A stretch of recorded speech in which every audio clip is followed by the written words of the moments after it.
Everybody, it's your boy son Tsunami. Today's topic's a little bit serious, so I just want to jump right into it. We're watching an abanpreach video. I'm going to share my thoughts. After we watch the main point of it, they're going to share some of their thoughts, and then I'm going to share some of my more thoughts. Anyhow, let's talk. Okay, today's topic. This one's really interesting to me. So I've been doing quite a bit of research on this topic, but recently Dr. K was on a podcast talking about this, and I wanted to discuss it with Preet. Anytime you have a human being who is suffering in some way and they cannot find connection with another human being, they cannot find compassion with another human being, that person is going to feel isolated. And if you look at the statistics on suicide, it's very interesting. So the number one thing that correlates with male suicide is not depression, and this is super scary. There's one study I saw recently that suggests that 50% of men who kill themselves have no history or evidence of mental illness. And this, I believe the statistic in my clinical practice. To be clear, it doesn't mean they don't have mental illness. It means that they may have never seen a shrink or psychiatrist to be documented. Very important point right there. Because I know what depression looks like. I know what bipolar disorder looks like. And half the men that I've worked with, at least, are not actually mentally ill. See, mental illness means a pathology of the mind, which means that the mind is malfunctioning. Most men that I work with, their mind isn't malfunctioning. They genuinely have a life that is no longer worth living. They're looking at things and objectively realizing that there's no way out of this situation. So they turn to suicide. So I know it's kind of like a very controversial statement, but I think that's what my clinical practice has shown, and there's some research to even back that up. So if we sort of look at what's going on with men, we're sort of, they have nowhere to turn to. And the number one thing that correlates with it is not mental illness, but is a sense of thwarted belongingness. So this is kind of like multivariate regression analysis. But basically what happens is what causes people to kill themselves is they try to connect with others and they get rejected. So it's specifically a very specific research term called thwarted belongingness. So I try to belong to a group, and that group, or multiple groups usually, will thwart my attempts to join the tribe, to join the community. And this is what actually correlates a lot with suicidality. So what's going on with men right now is that we really don't allow them to suffer, because then you're not manly. And we're so externalized with our attention that we're not connecting with ourselves. And so we're looking to other people to tell us what it means to be a man. Okay. So before they get into it, let me get into it. That was a lot. We're talking about a very serious subject. Male. So when it comes to males, I think he's not incorrect. I think Dr. K is very correct when he says that one of the most pertinent things is that thwarted belongingness. Feeling like you don't belong, not just to any group, but to every group. Feeling like you're alone, feeling like you have no one to turn to, not even your own family, right? And that could fuck up anybody, 100%. That is a very serious thing. However, I feel like some of the stats that he has, like that 50%, what Abba said is 100% correct. You're not, a lot of men, it's very stigmatized for us to go to therapy, for us to be expressive of our feelings, for us to be honest. It's very stigmatized, especially in this society. That's why the red pill is thriving, and why the red pill is based in senses. Look, let me tell you something real quick. I'm making this video in an attempt to help men, young men, even young women, doesn't matter, just helping people understand a different rationale to life. Because I'm someone that used to be very angry as a young guy, very, very angry. And when I was angry and I would have fights with people, I was very okay letting the relationship break, burn the bridge, and not talk to them for the rest of my life. Through a lot of humility, I realized that that's just not the way. And even now, when I have fights with people, give me 5 minutes, 10 minutes, even 20 minutes, I'll come back and I'll apologize. I'll be honest about it. You know what I'm saying? Like, I'm much more ready to take accountability for what I feel, as long as we can continue to be, because it was a great relationship before the fight, but sometimes you gotta hash out how you feel. You can't, to be honest, to live honestly is to say things how you feel. If you have to deny who you are, that's just going to make it harder for you to exist in this world. So that's why I'm trying to preach being an individual the very most I can. So I'm sorry for slacking on that. So when it comes to distorted belongingness, I think a lot of men, the issue is what their goals are. I think you need more intrinsic value in yourself. Like me, I have dreams, I have goals, and even though I've been slacking on them, I still see them. I still envision them clear as day. It's just making it towards that goal. There's a few things in this world I'm still here for, to be honest with you. One, first and foremost, is love. I'm on the pursuit of love. And no matter how painful it is, no matter how horrible that journey is, I'm going to find it. Because I got people who are fucking 60 years old, 75 years old, getting married, finding love again. So, I'm only 27, I can't give up yet, right? That's the first thing. The second thing is to be the one. As silly as that sounds, I have a grandiose dream to be a man of high value with a lot of power. But no controversies, no issues, just relaxed. Like, you know all those niggas from Dude Perfect? Do you hear about any of them in controversy? No. And there's 5 of them. And they're all making money, they're all rich, they're doing stupid kid shit. But honestly, I think they're billionaires. That's a lie. But they're definitely at least millionaires. They have at least 6 digits. No. 6. 8. 8 figures. You know what I'm saying?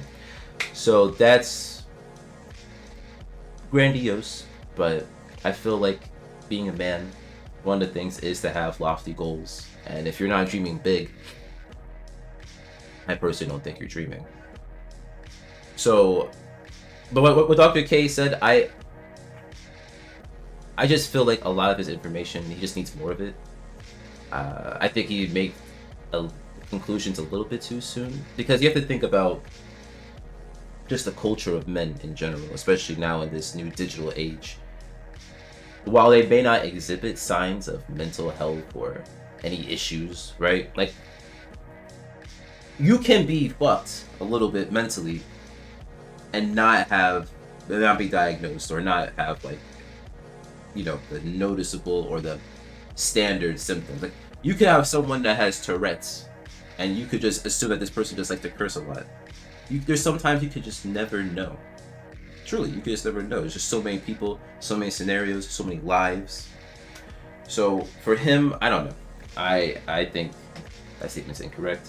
But I think a lot of men these days, it's because of the dating scene. I think that's why a lot of men are sad and why the term incel exists, right? Because women have a lot of options.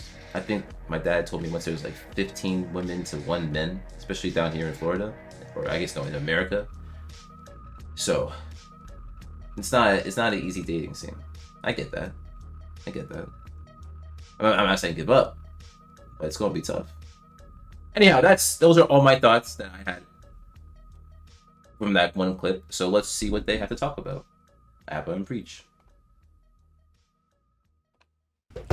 So, I thought that was really interesting, speaking on the fact that a lot of the people who are not, who are often themselves, aren't mentally ill, which sounds kind of counterintuitive because most people assume if you're going that far to do something that extreme, you must have something broken in your brain. Well, I mean, it's actually even depression. Sometimes people think depression is always like a mental illness thing. It's not. Sometimes depression is just born out of circumstances that should make you depressed. You know, like you lose your job, you don't have a mental illness. You're depressed because your circumstances are depressing.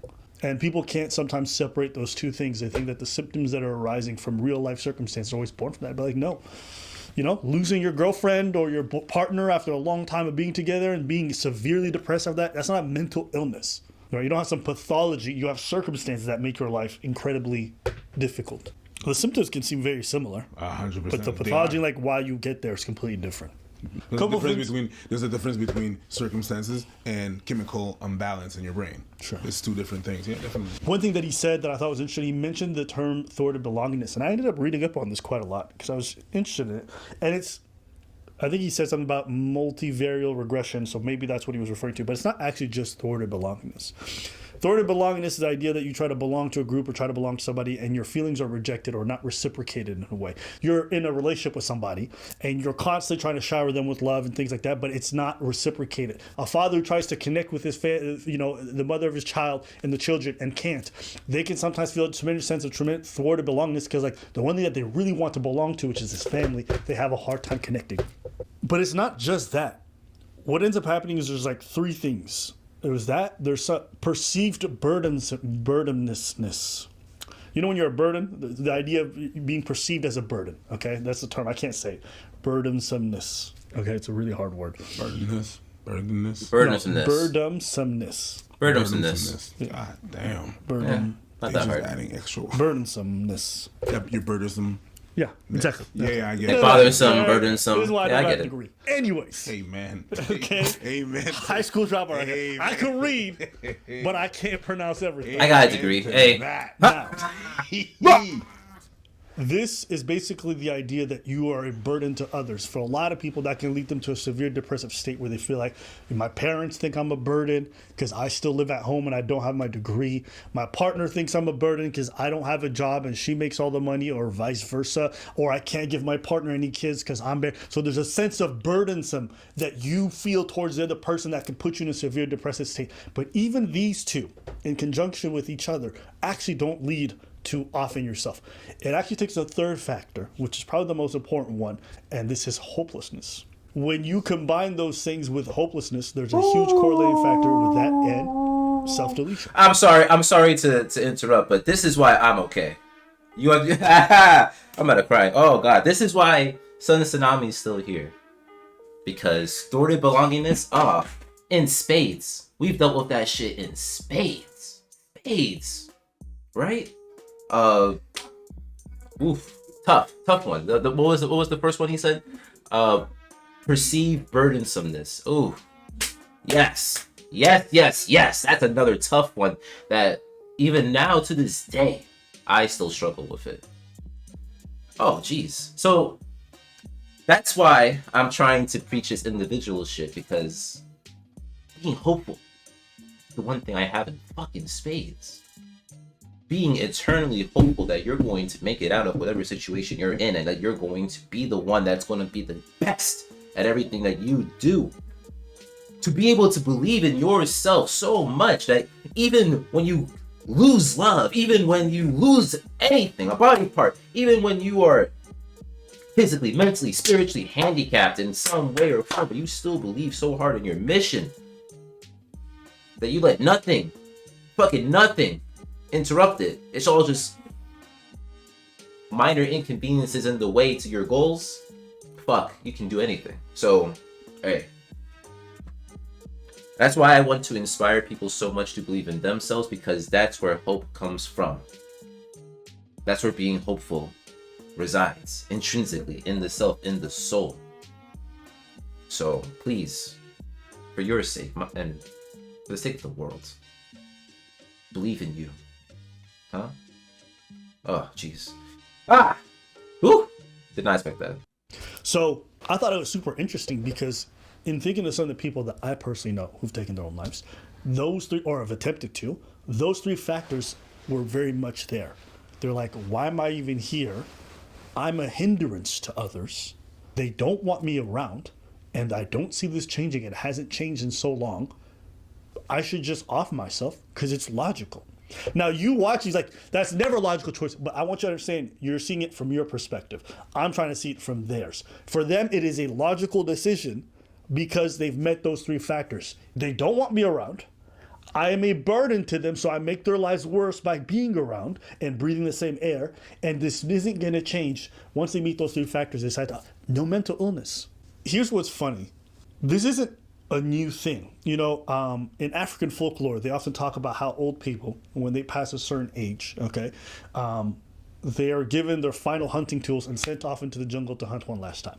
And the reason why this is in folklore is because they don't want to be a burden on the younger tribe. They don't have the means to be able to provide for them, and they're too old, and so they're going to go hunt as a way to, you know, have some honor or whatever it is. But really what's just happening is that there's no hope for change. They are a burden to the tribe, and they're being ostracized because they're, you know, taking away from the food storage, whatever it might be. And so that's the process. And you realize this concept isn't new. This has been around for a long time, and it makes sense why in a lot of cultures where people do take their own lives, quote unquote, that these three factors are often met. But anyways, this is me just pulling from my own anecdotes and some of the stuff I've seen through history. But I thought when I read this study, it was really... Yeah, it is. It is, but it really does happen. Yep. Being a burden to someone. Those three things that you stated is really what it is. And, Yeah. and Yep. 100%. the 100%. state that can put you in. And this is not a promotion of self-deletion or anything like that. It's just that you have to understand to be able to help those people, you need to be able to comprehend where they're coming from and what they're living. Yeah. Right? If you just say stuff like, nah, but it's okay, it's gonna be all right, it's without even understanding what they're feeling and where they're coming from, you're not helping. You're not helping, because adding on top of the feeling of hopelessness and being a burden, now I'm just not understood. So you're just adding more reasons why. Go ahead. I remember I was talking to a friend that was talking to me about their feelings about Self-deletion. and like that person went through all their friends and it was the same thing, this, that, and this and that, and you'll see basically what they were saying is have a glass of water, it shall pass, you know what I mean? Yeah. The equivalent of that. And I think I was the only one that said to that person, and I'm not a specialist, and I wouldn't recommend, but at that time I said, you have the right to feel the way you feel. It doesn't mean that you're right. But I understand where you're coming from and why you're feeling that way. You have the right to feel that way. Now, you should, and then I directed them to a professional, because I ain't no professional. I ain't no people I ain't Ghostbusters. I'm not the one that you should call and stuff like that. This is above my pay grade and my education, understand, and my capacities. So, I mean, Yeah. partially true, but not at the same time. yes, but I'm not gonna be like. There's so much I'm gonna be able to do. Fair. I can only direct you to a right direction and tell you certain things. I'm not gonna take it on to me to be like I'm gonna be saving you. I can't. No. I can't. I don't have the tools. I'm gonna do what I can to do the best I can with the capacity. What does that look like? That's what I'm asking. What is it? Okay. So, okay, we'll stop it there. But I just want to talk and touch on this last point. I also want to be a man with the tools to be able to help everybody in my circle. I know I don't have the tools to do that right now, and I know the best I can do is understand, but I'm tired of understanding. I want to be that hope. I can't save anybody. I don't think so, but I would like to come very fucking close. I would. But the only way I think I can save anybody, ultimately, is with the heart. Being honest. Having them be honest with themselves. And loving themselves. Despite it all. In spite and despite your flaws. Love you. Please love you. Because you're amazing. And you can change what you gotta change. And if there's some things you can't change, you gotta rock the wave. You gotta ride that shit. And you gotta maximize your potential. So, with all that being said and done, please subscribe. My name is Tsunami. They also call me Stefan. And I'll catch you on the next one.